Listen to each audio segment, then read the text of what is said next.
Excellent. Welcome back, everybody. So Megan Rosol is a librarian at Skokie Library in Illinois. She's a specialist in science fiction. So she's going to be talking about approachable readers advisory services for science fiction based on appeal factors. Thank you, Megan. Hello, and thank you. Hello, Australia. How are you? I hope you're having a good morning.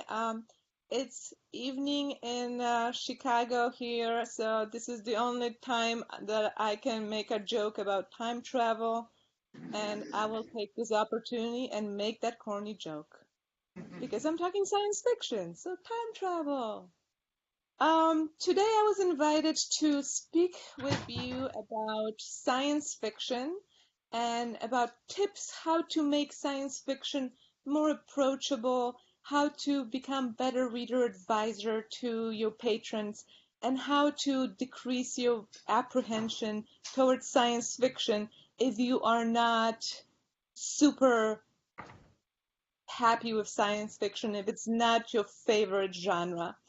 Before I tell you just tiny bit about myself, let me switch to the presentation and hopefully that will work. Ellen, help me out to see if it's working. I'm gonna share screen now.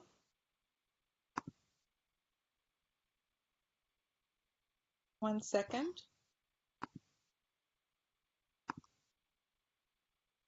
Yes, we can see your PowerPoint. But I need to start it. One second, please.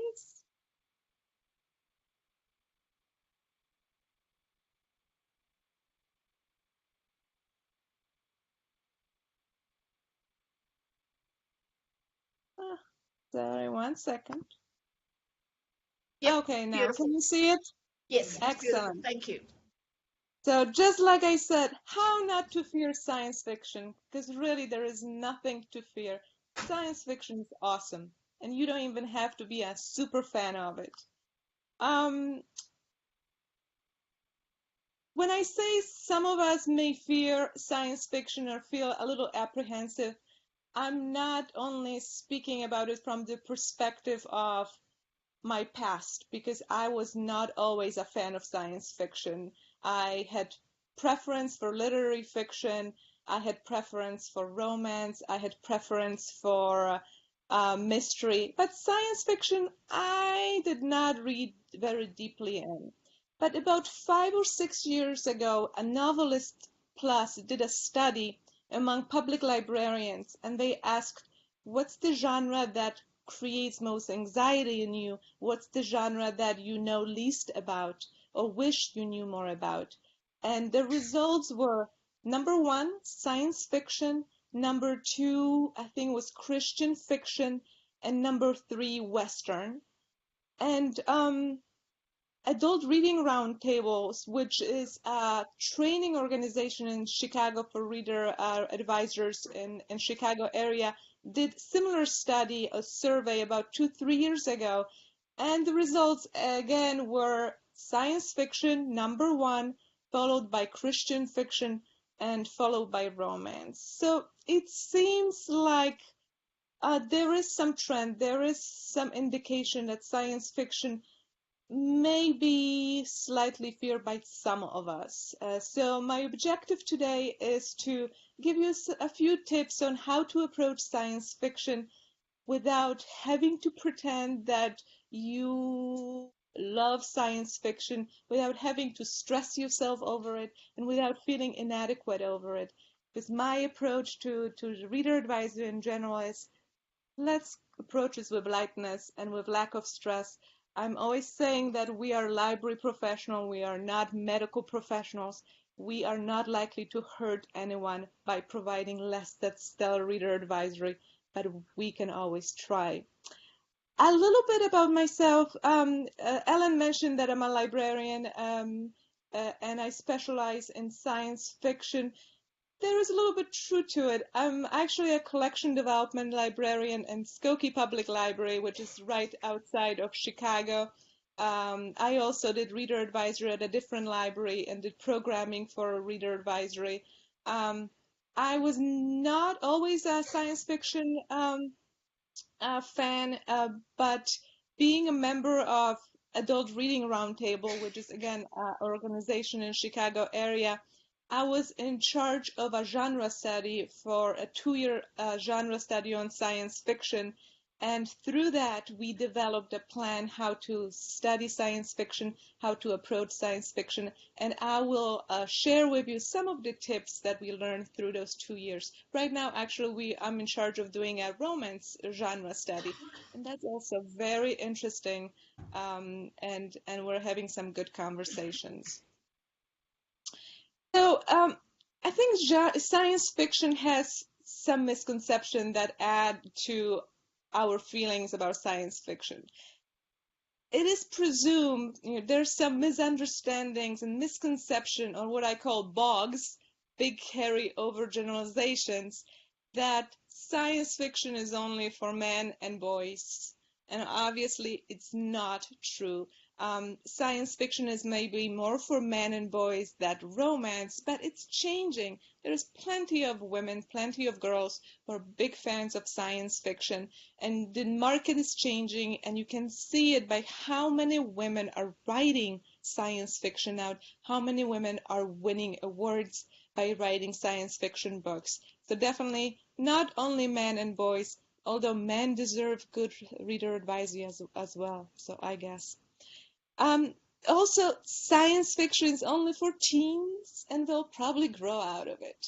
And again, science fiction may be an entry point for a lot of teenagers, and that's good. But science fiction is not only for teenagers. We have people, middle-aged people and older people in their 20s who love science fiction, who continue reading science fiction, and who discovers science fiction for the first time. So that's misconception. Also, science fiction fans do not need help. I've been hearing it sometimes from people. It's like, oh my gosh, they probably know more about science fiction than I know, so I'm just gonna stay behind the desk. They're fine. Again, science fiction fans, even the ones that read a lot and very deeply even within the genre, want our help, need our help, could welcome our help. We are the professionals. We have the tools. Even if we don't read very deeply within the genre, we can still help them. And a lot of science fiction fans want a sense of community and want to be asked what they're reading, what they want. They want to be asked what they're watching. They want the feeling that they're being appreciated and we're being noticed. So again, we should notice science fiction fans. Another kind of opinion is that science fiction is confusing and difficult to understand, which again can be true sometimes. Some type of science fiction may be more challenging than others. It also depends on where you're coming from. If you have a degree in science or math, then some of the science books will be super easy. But there are also science fiction books that have very little science and very little math, and they're not very confusing. They're quite literal and character-based. And it's just a question of finding those books that are right for you. Finally, science fiction is filled with BEMS and physics, bug-eyed monsters and physics. And I don't know about you, bug-eyed monsters are not very scary to me, but physics still terrifies me since high school. But again, science fiction books, not all of them have physics. Most of them do not. And not all of them have monsters. Most of them do not have monsters. That's a misconception. I do hear from some of the librarians that who tell me that I don't read science fiction and I don't feel like I'm in a place to contribute much. Again, I'm reminding everyone that even if you do not read much science fiction, you're the professional, you have the tools, you can listen and you can develop the connections and you can become better readers in the future. When it comes to definitions, I'm not going to be focusing too much on definitions. You work at library, you know what science fiction is, and there are a lot of definitions, some of them more true than others.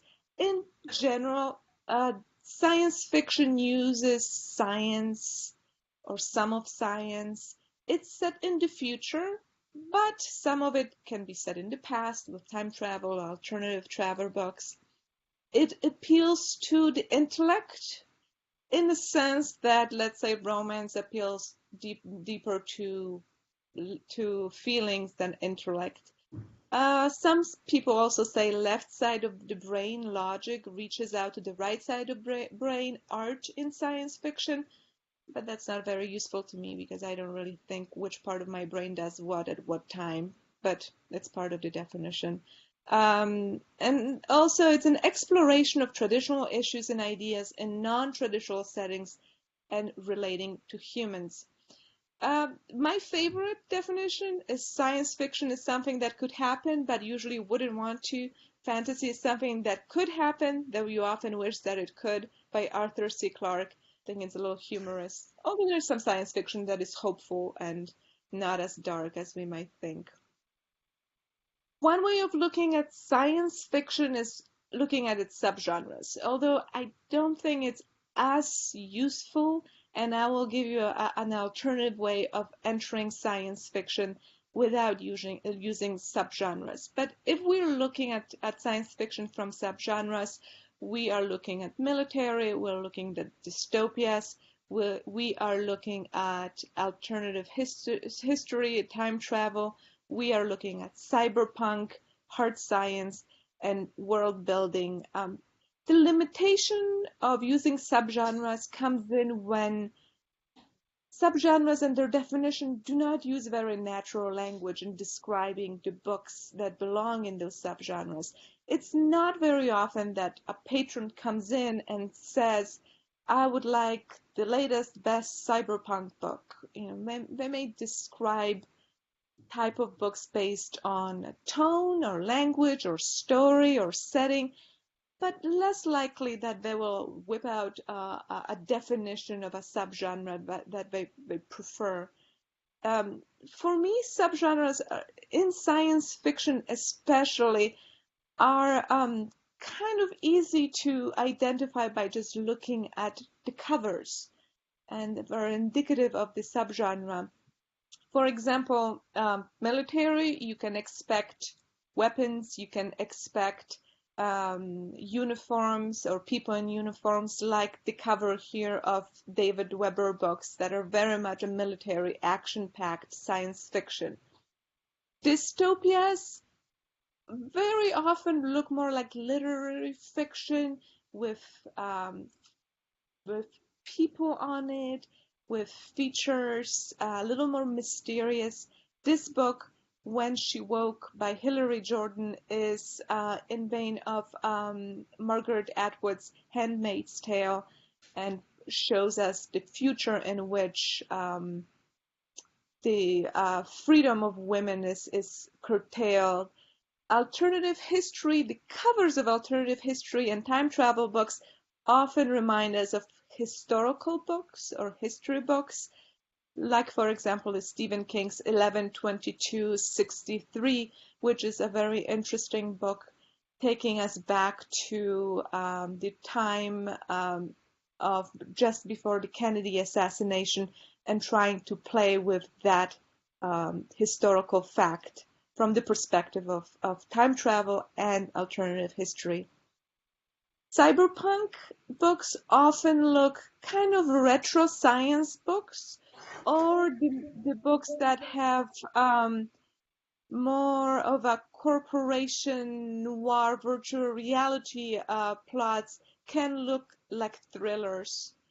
Hard science, like The Foundation by Isaac Asimov, the hard science book often look like math books and science book and have sciencey details on the covers, while world-building books like Dune by Frank Herbert very much focus on the shapes of planets, of shapes of the setting that is described, as in this example, it's the worm on the planet that the Dune is set. So instead of looking just at subgenres, let's try to listen to the language of our readers and approach science fiction from the perspective of doorways or appeal factors such as settings, characters, story, language, or tone. And here, when we are describing these appeal factors and doorways, we definitely need to give credit to Joyce Serix and Nancy Pearl, two of the superstars of Reader Advisory. Joyce Serix, who in her Reader's Advisory Services in Public Libraries book addressed the issues, the elements of appeal factors, and Nancy Pearl, who came up with the variation of that through the doorways. Both of their books and all of their books are still a staple and a staple in Reader Advisory, and I was lucky enough to take a class, a reader advisory class with Joyce Serix, and it was probably still one of the best classes that I ever had. She is incredible. And when I met Nancy Pearl, I did have a feeling like she's as awesome as we hear on the radio and as we read in her books. Let's see. So, first doorway is character, or first appeal factor. And I have to clarify that when you're looking at appeal factors or doorways, it is usually books do not have just one appeal factor or one doorway. Most of them, the best ones, have 4 or 5. But when you listen to a patriot or you listen to someone who read a book, you will figure out that one appeal factor resonated with them the most. So if someone describes to you the character, their motivations, the humans involved in the story, or the aliens, or the machines, or other variety of beings in science fiction books, the chances are that they are readers of characters, and they read for character over other appeal factors. And if in other genres and in other types of books you also read for character, then it might be an easier approach for you to pick character-based science fiction books so you don't feel so dislocated and so confused, and you're not entering this genre from an unfamiliar appeal factor. The books that I'm including as character-based books, and just a disclaimer, most of the books, or I think all of the books that I will be mentioning in this presentation, are the books that I've read and I liked as a reader, or I liked as representation of what I'm speaking about.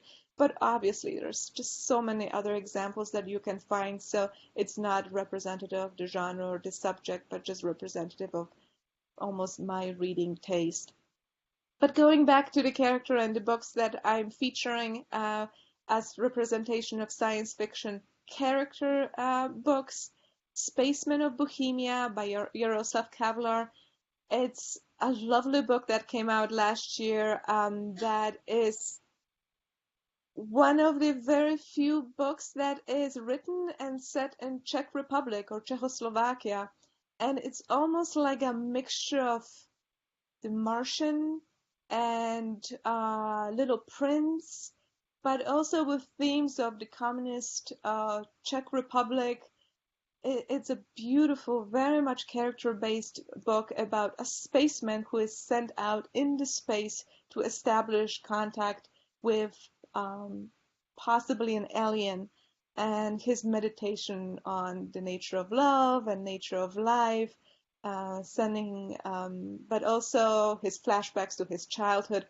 Lovely, lovely book. A book that resonated with a lot of people, and I get a lot of feedback from people saying that I would never read this book because I usually don't read this kind of book, but this one was lovely.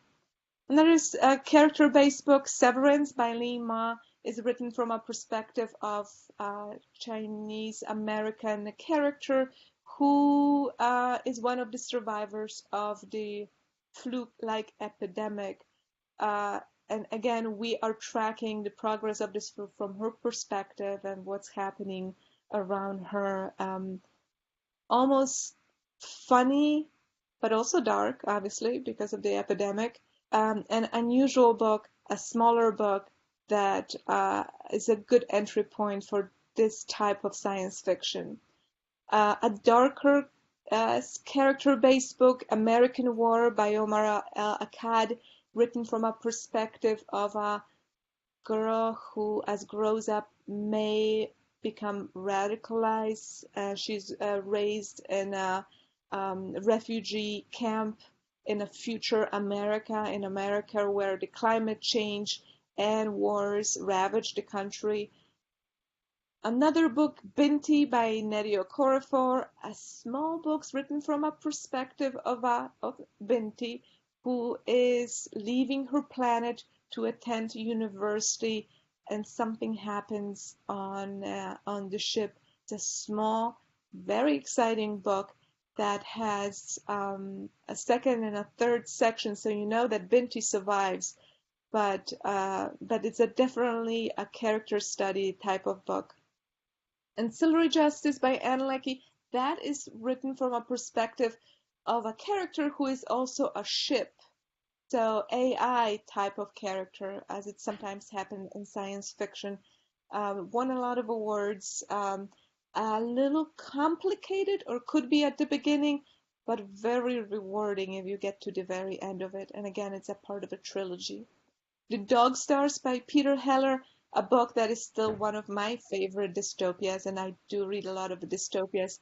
It's probably the most romantic dystopia that I've ever read, and it is true dystopia. There is a flu epidemic and most of the people die, except for our character who flies planes and has a very sweet dog.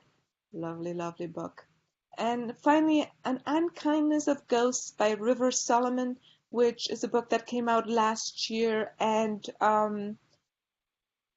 reminded me a little bit of Octavia Butler. It's set on a ship and it's written from a perspective of a young girl who belongs to one of the most oppressed community on the ship, almost reminiscent of the slavery times in America. It's a dark book. It's a very emotional book, very much a character-based book, and I think well done. Next appeal factor, next way that you can approach science fiction and pick some books. If you are a setting type of reader, or if your patrons are setting type of readers, are the books featured here. And when I say you are a setting kind of person, if you have favorite times and places where your books are located, and it doesn't matter what genre they are, but in science fiction, if you're partial to planet Earth versus Mars or somewhere in the space, when it comes to time, it could be now, it could be in the future. There are some science fiction readers that prefer going back.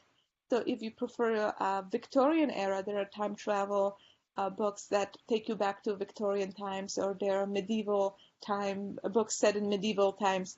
So again, if you really care about where the place is and when the books are set, then you are probably a setting type of person, and there are plenty of books that you can check out. One of the classic examples is Frank Herbert's Dune, which is very much set on this dusty planet, and the story revolves around the location and the description of the location and the details and how it operates and why there is a value on that planet. Harry Turtledove, his books are for people who love to play with time. He usually manipulates time, creates books in which history happens differently, takes us back to, let's say, a Confederate war, but where South won and North lost, takes us to World War II times. but when some Germany won and United States lost. So he plays with time and he really sets up the places and the settings really well, almost like historical books, but with the twists to the history and twists to the settings. Another person that is very much known for time travel and taking us to specific places is Connie Willis.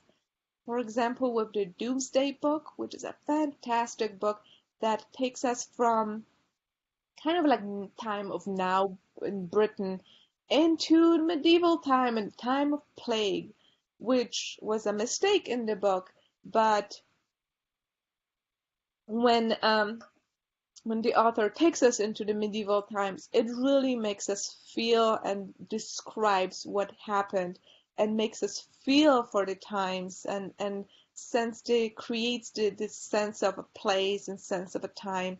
Kanye Willis also created a trilogy of books that take us into the times of London into 1940s and the time of the war, and does the same. And almost the books feel they're science fiction books, but they're almost historical in its reality and its historical detail, except for the twists to time and space. Another book that is very much a setting book is The Three-Body Problem by Liu Xin, uh, a book that is a science fiction book, but also treats and takes place in a part during the Chinese Revolution, and you can learn about that time and the philosophy and the way people live during the Chinese Revolution. But it's a very much a science fiction book, and you will not feel like you're cheating by reading this book. One book that is a very new book, but I couldn't help myself. I had to include it because it's such a great book, is The Wall by John Lanchester. I'm not sure if it's published in Australia yet, but I'm sure it will be if it's not. And it just came out, and I read it in one sitting. The concept behind this book is it takes place on an island that kind of feels like maybe Great Britain, that is surrounded by the wall, and the wall protects the island from the encroaching water, but also people living outside. So unfortunately, it's very timely. It's very well done. It's suspenseful, but it has an incredible sense of setting and an interesting treatment of current themes that we're finding in politics. Finally, Kim Stanley Robinson and Aurora book is set on a spaceship that also feels like maybe Earth or artificially created Earth on spaceship, very much setting based, very much descriptive in a way, descriptive in describing how people want to live and how people have to live because of the climate decline again. The fifth season by N.K. Jemisin, I think she won all the awards for the last 3 years, and for a good reason, because this Broken Earth trilogy is fantastic, and it sets up the universe of science fiction book that deals with earthquakes, deals with science fiction, maybe even a little bit with fantasy, but it's thoroughly original, very exciting, and beautifully written. Finally, Larry Niven's Ringworld. If you want to read all about the Ringworld, all the details, all the setup, how it's constructed, what it is, so very much about the setting, that book is still very classic. I have to admit that I never got to the very end of that book, but I appreciated the detail of the setting and I appreciated the setup of the book, even if for me that book was a little too long and I lost it to some other book that came out and I decided to read. Next entry point is language, and some of us read for language. If someone talks to you about books from a perspective of how beautifully they're written, or how witty the dialogue was, or how experimental the language was, or how much detail there was in the language, or how lush, or how spare, or how gritty, or how witty, if the language is the focus of the person, there are language-based science fiction books that you can suggest, and there are language-based science fiction books that you can try to read if you would like to become a deeper reader within the science fiction. One book that I would always recommend for language readers if you're unfamiliar or you have not read it yet, Neuromancer by William Gibson, and it's a classic. It's a classic that ages very well. It's a book that is very much about language. It's about language to the point when it created words that we are using. Words like matrix and space. Oh, no, it wasn't space. What was the other word that created? Let me just refer to it. 1 second. Cyberspace. Yeah, cyberspace and matrix were two words that William Gibson created. And we just took it up, and now it's an everyday vocabulary. Also, the Neuromancer opens up with a sentence that is probably one of the best sentences. It says, "The sky above the port was the color of television turned to a dead channel." And I don't know, but if you are a reader of language, that kind of sentence just makes you underline it, makes you remember it. And that's another thing. Language people are readers who very often underline books or underline sentences in books, try to remember, love to quote books, love to memorize sentences and then show off at the very nerdy parties, because that's why we read for language and some of our patrons read for language. Aside of that, Ursula K. Le Guin is very much a language writer, is a science fiction writer that uses beautiful descriptive language, but also very original ideas. It's very sad that she passed last year. She was and is one of my favorite writers.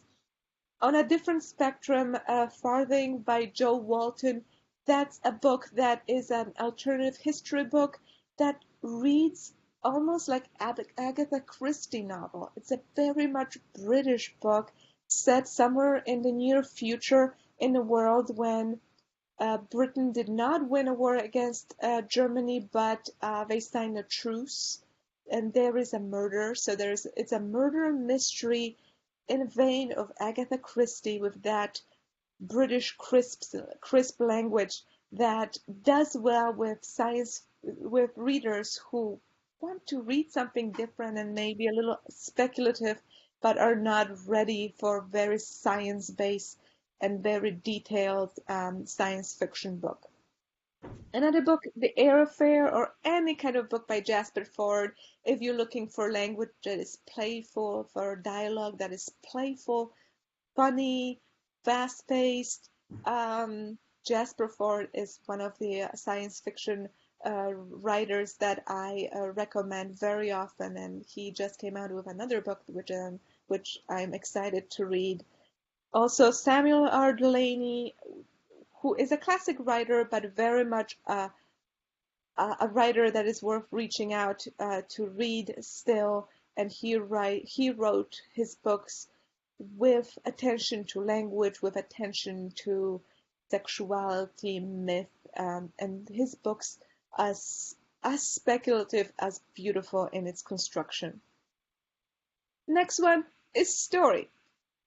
If you read books that are plot-driven, page-turning books with interesting ideas and concepts, books that you describe by telling about what happened, especially at the beginning.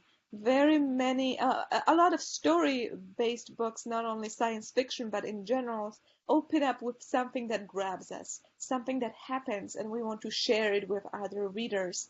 So, for example, The Age of Miracles by Karen Thompson Walker is a dystopian science fiction book that tells us to imagine a world in which a planet, Earth, starts slowing down.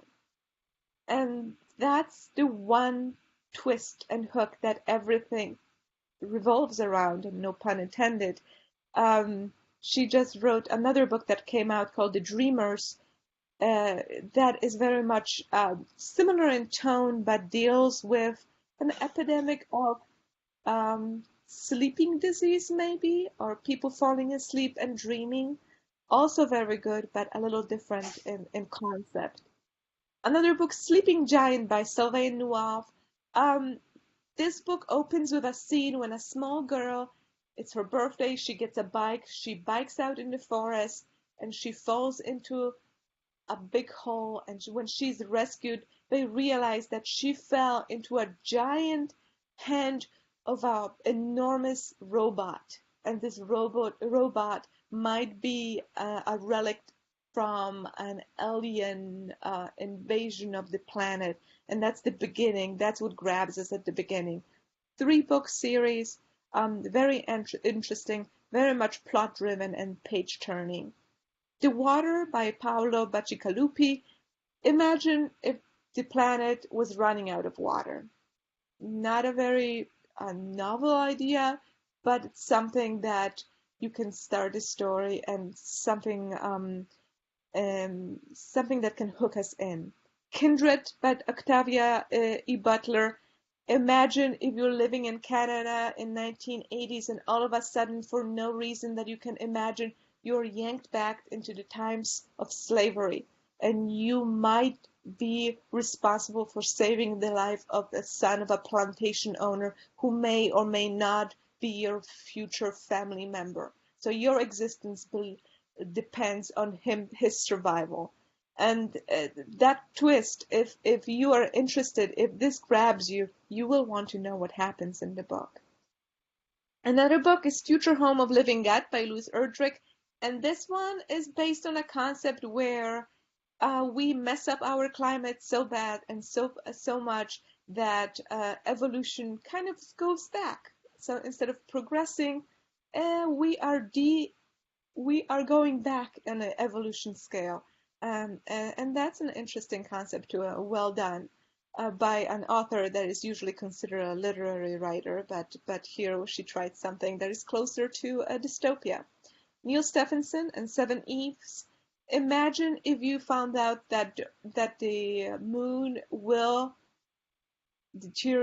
explode and shower down on the Earth, on the planet Earth, and you have 18 months to do something. You need to evacuate. You need to do something about that. Finally, The Old Man's War by John Scalzi. It opens up with a scene in which a 75-year-old man is saying goodbye to his wife who passed. He's an old man, but he has choices.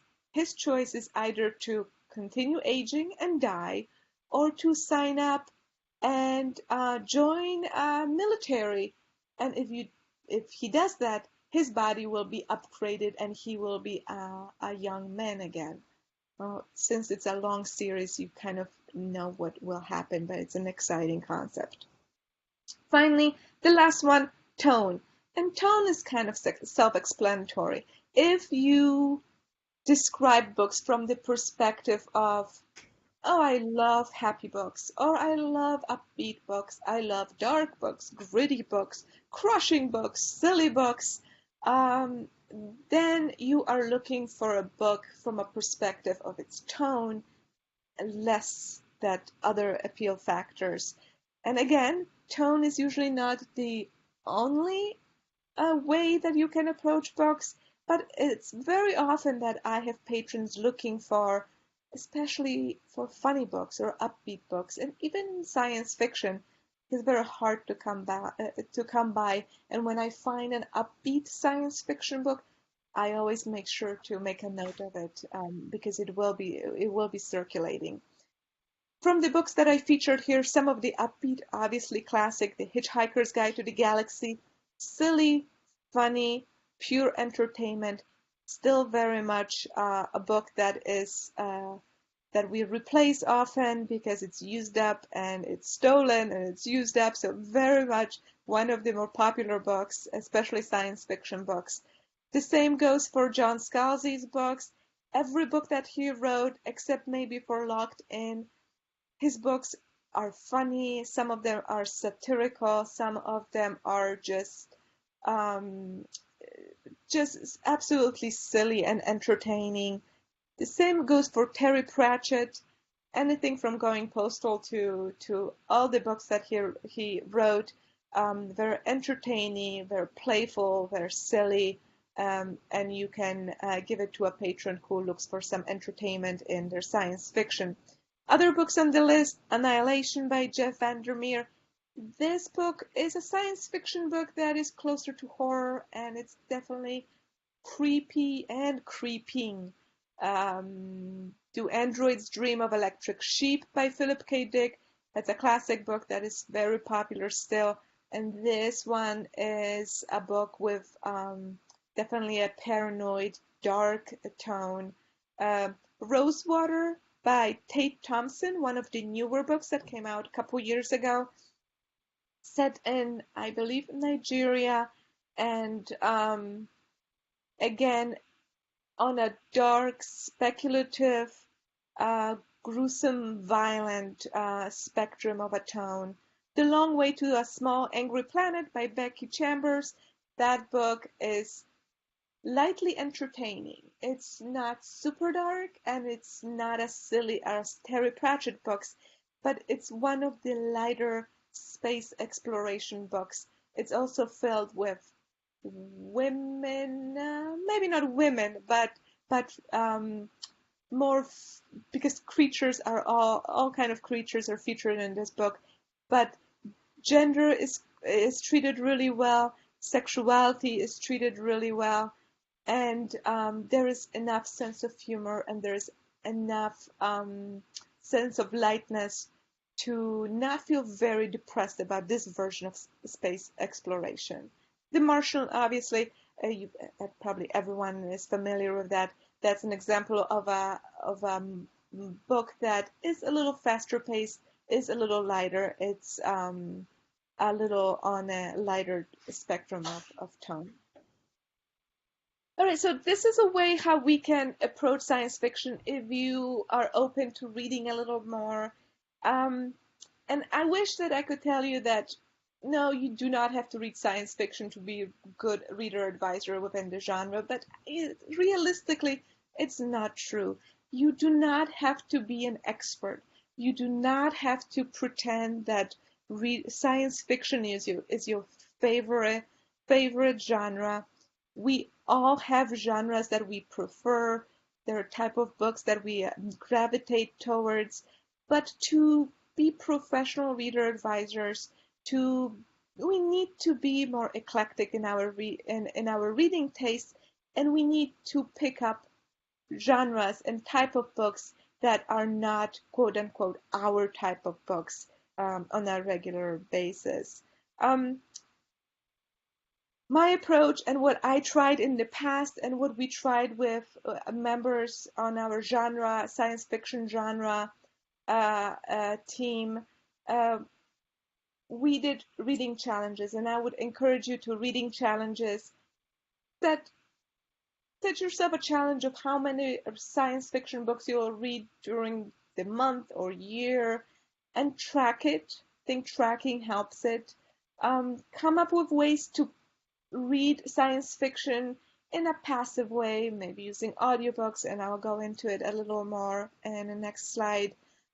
Set out or pick books that are easier for you to approach, easily digestible science fiction, shorter books, and again, books with the appeal factors that are more familiar to you. If you have genre studies that some organizations do within your area, please join them. There's some organizations that do genre studies on specific genres online, and those are worth joining as well. Book matches, I will explain that a little bit, including science fiction in displays and programs, and including science fiction not only when you're doing a science fiction displays, but thinking about integrating science fiction in various subjects.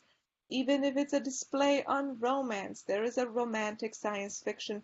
Even if there is display about fast-paced book, it's a regional display, it's a the display on specific ethnic writers, science fiction and genre books can be added and should be added. Um, for programming, I did quite a few programs when we included science fiction writers. We had some difficulties with maybe filling a room if our if we only had one science fiction writer featured, but we had more success with programs when we had a genre panels and we had a science fiction writer and a romance writer and a mystery writer, and the discussion was about different type of genres and different approaches to writing and reading, and we had attendees more open to trying different genres in this way. And also, do not forget science fiction when you are conducting and selecting books for reading groups. I know sometimes it seems like science fiction is not the best choice for reading groups, but there are some great books that did very well in our discussion groups. So going back a little bit, I am a big fan of tracking my reading, maybe a reflection a little bit of my nerdiness, but it is especially useful when you are reading within a new genre to keep track of what you're reading, how often you're reading, and to keep track of some descriptive ideas about these books. Because I don't know about you, but if I read outside of my favorite genres, sometimes I kind of forget what I read and why I read it and what the title is and what the author. My favorite, and by no means is the only one, but the one I'm using is it's a template, a tracking template created by Sophie from Portal in Pages. She is on YouTube. She is a reader advisory. She's just a reader mostly, but she created this awesome tracking spreadsheet that you can download and you can adjust and you can add. Like, for example, I added a little more genre information and appeal factor information aside of all the other info that she includes on it. And I keep track of it. I'm also on Goodreads, and I like Goodreads in spite of the fact that it's now Amazon and the advertising goes into it. I still use it, but I find myself using my tracking Excel spreadsheet more often and finding it more useful in finding and learning what I read and finding what I read and organizing the books that I read. I don't know about you, and depending how much you read, when I first told myself that I need to read more science fiction, I started reading one science fiction every month. And with me reading about, 100, 150 books a year, that wasn't a huge assignment. And I stuck to it, and eventually I read many more books than once a month. But I wanted at least to read one science fiction book a month, and even if it's a short book, or even if it's a book that is a book that is a little easier for me to read. And it really helped me with becoming more familiar with science fiction. Another tracking sheet that I used in the past was created by Jen from Book Riot, which is Reader's Advisory organization. And there were sheets. There's so many that you can pick and choose, but those two I relied in the past. I am a big fan of genre studies, and I'm not sure if I mentioned, but aside of being a collection development librarian and reader's advisory librarian, I'm also on a steering committee of Adult Reading Roundtable, which is a training organization for readers advisors within Chicago area, and we do training on genre studies. We do training on how to conduct book discussions. We do various reader advisory programming and programs. We just did one today on romance. And it's also an organization that helps you stay in touch with other reader advisors and motivate you in building skills. I would advise you to check out our website. We are working on possibly adding tools that help people from outside of Chicago to participate in some of our programming remotely. It's also an open website. We are redesigning some of it, but whatever content, whatever minutes, whatever popular reading lists, bibliographies, information, meetings, minutes from meetings we have, we're open. You don't have to be a member, although to be a member, I think it's a $10. But since you are on a different continent, it's understandable that's probably not very useful. But feel free to check it out. And I would advise you to take a look and see if in your region if there is an organization that you can meet with physically or remotely that can help you become better reader advisor and participate in a genre study, because definitely the speculative fiction genre study that we met for 2 years was very informative and very useful for a lot of people. We had about 40 to 50 librarians that met on a regular basis, and most of us who met and learned about science fiction because we did not feel as comfortable with that genre as we wished to. And by the end of the genre study, we felt much more comfortable and less fearful of it. Book matches. That's something that we are doing at our library, and I did it at my previous library, and I'm a big fan of it because it's a one way of doing passive readers advisory and building up your skills. So this book match, it's based on a type of a survey we promoted quite widely through the library. You can fill out either a paper survey or an online survey. Tell us a little bit about your favorite genres, favorite books, favorite type of titles, and books that you didn't like so much. And we create a list of 10 to 15 reading recommendations for you. We have a group of librarians who get those matches. If you are trying to do that for your library, one thing that I would recommend that helps is having someone in charge of it, so that person can assign specific surveys or specific patrons to someone, and then everyone else can contribute. We are using Basecamp as our platform. We used Wiki in the past. I know that some librarians are using SurveyMonkey, Google Docs, various platforms that you can collaborate through and create reading lists.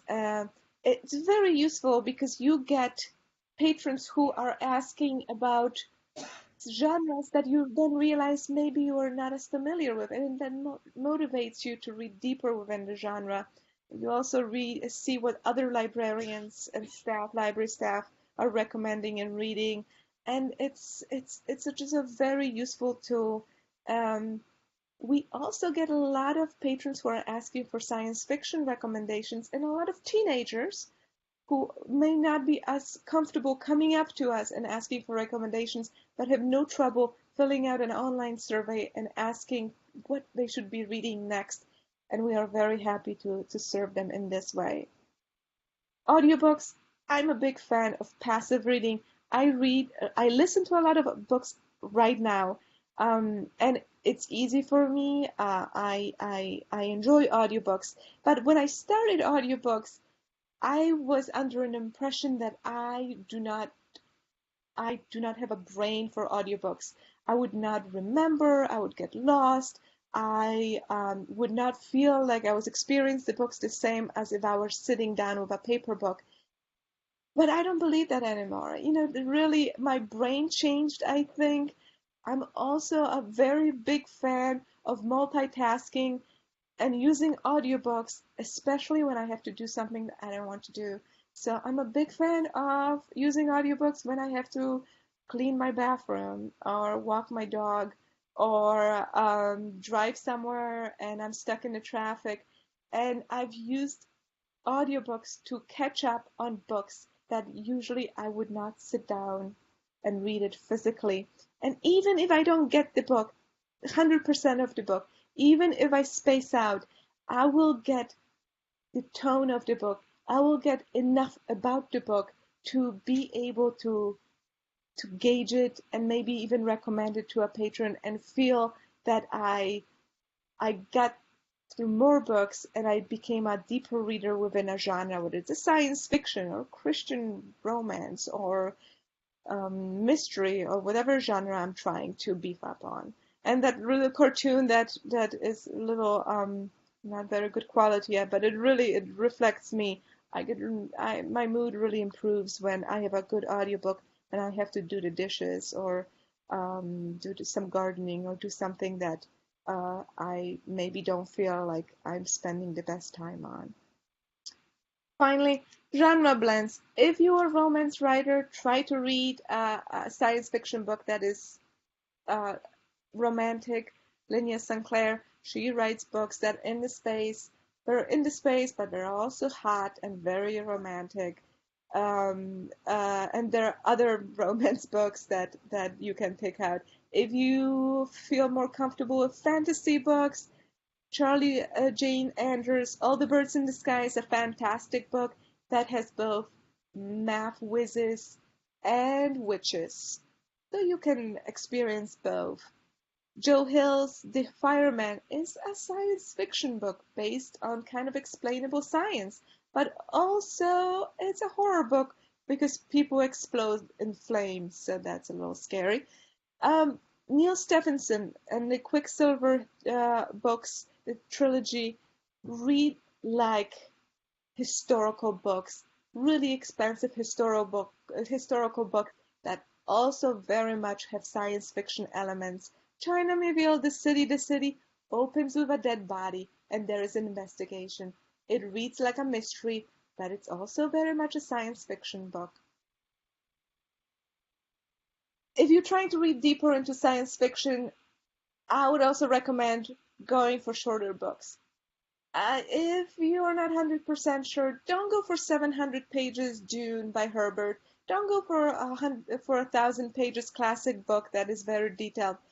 Try something short. And all these books here are either short story collection, anthologies, or books that are 200 pages or maybe even less. All Systems Red, The Murderbot Diaries by Martha Wells, 150 pages. You'll get through it. Very much a science fiction book, and you'll get the satisfaction of finishing a science fiction book. The same goes for Binti, a short, almost a novella, that is a fully developed story. The Black God's Drums is a new book that just came out. Maybe 120 pages set in 1980s New Orleans. It has both magic and science fiction. It's fast-paced. You'll finish it in 1 or 2 sittings. 1984, short book, classic book, unfortunately very applicable to our times, reads very well still. I am a big fan of the best American science fiction fantasy anthologies that are coming out. Anthologies can help you get a taste for various writers without having to commit to entire books and then pick and choose. Fahrenheit 451, one of the smaller books, that is a classic book, science fiction book. Annihilation, Jeff Vandermeer, small book. Arrival, which is a short story that the movie Arrival with, I forgot her name, but she's very famous. Adams, her name is Adams. A very famous movie that was actually pretty good. It's based on a short story, and that short story is about 30 pages. You can really read quickly. Finally, my last slide. Remember about including science fiction if you're conducting reading groups. And if it's a reading group or reading discussion at your library or your neighborhood group, don't eliminate science fiction genre books. There are some very discussable genre books that will be interesting and will not alienate your audience. All these books that I feature on this slide I used in my book discussion, and all these books are science fiction books that did very well. And most of the times when I included them, whether it was a discussion that we had at the library or in a bar or in our neighborhood, most people said, very interesting. I would never reach out for this kind of book. I don't read science fiction, but this was fascinating. All these books are kind of more character-based or story-based, so they have those hooks. They have a lot of ideas about gender and politics and survival and humanity and psychology. At the same time, they have a nice hook at the beginning or a character that you can develop. Most of these books are smaller books, which again, for a book discussion, I would not, especially for a different type of a book discussion book, I would not recommend giving books that are too long. Probably from all these books, the two books that did the best, Solaris by Stanisław Lem, which is a classic little book written by a Polish writer, which if you're wondering about my accent, it's like a combination of Chicago, American, and Polish, because I was born and raised in Poland. And so I included him and his book as a book discussion, but I also included the movie version of the book, and we watched the movie, and it has George Clooney in it. And the book discussion was very well received. I'm not saying that we did not discuss George Clooney as much as the book, but it doesn't matter. It was very interesting. Another book that did very well was Station 11 by Emily St. John Mandel, and that's a dystopia that has Shakespeare in it, or a Shakespearean theater group traveling throughout the world after the flu epidemic hits. Did very well. Sparrow, which is Jesuits in Space, was fascinating, and people loved it, and I had ladies who told me that they never read a science fiction except for this book, and then they went out to read the entire series. Obviously, The Handmaid's Tale was a very discussable book. Frankenstein, so you can include also some classics, and all these books did really well in a book discussion. I was surprised. I was a little fearful, but I was surprised what a great discussion they provided. So I would encourage you to include them in your book discussions. This last slide, this is the cover of a book that I just read. It's called The Flinch by Juliet Smith. It's not a science fiction book, but it's a book about trying to get past the flinch, the feeling that we feel internally or externally that we don't want to do something. We don't want to talk to someone who is sitting in or browsing in a science fiction section because we think we probably are not qualified to give them good ideas. Maybe even have it under control. And I would really, really encourage you to trust yourself, to get up from behind the desk, and to establish a conversation and build a conversation with them, because science fiction patrons are not very scary, and science fiction is not very scary, and we can just live long and read more science fiction. Thank you so much.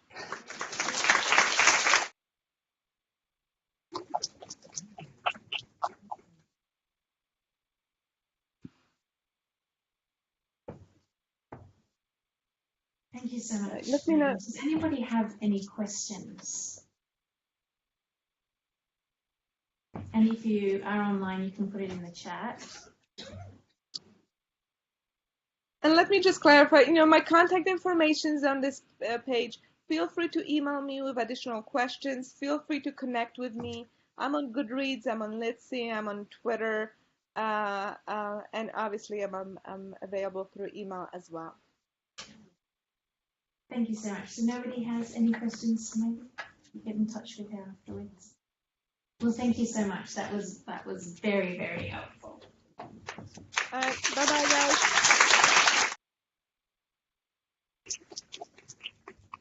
And now it's time for lunch for us. I have a few things to let you know first. Let's see, Daniel O'Malley will be with us for lunch, and we are hoping to have his books for sale. They have been ordered. They may or may not come if you want to buy them and get them signed, or just chat to him about science fiction or anything else. This is the point at which you are meant to talk about your science fiction short story that you read as your preparation. So you can chat about that while you're in the queue for lunch. And if you are one of the people doing a 5-minute talk for 10 slides in 5 minutes, would you mind popping down here quickly on your way to lunch? So we might need to do a little bit of swapping around to leave early. So if you're one of those people, could you please come here now?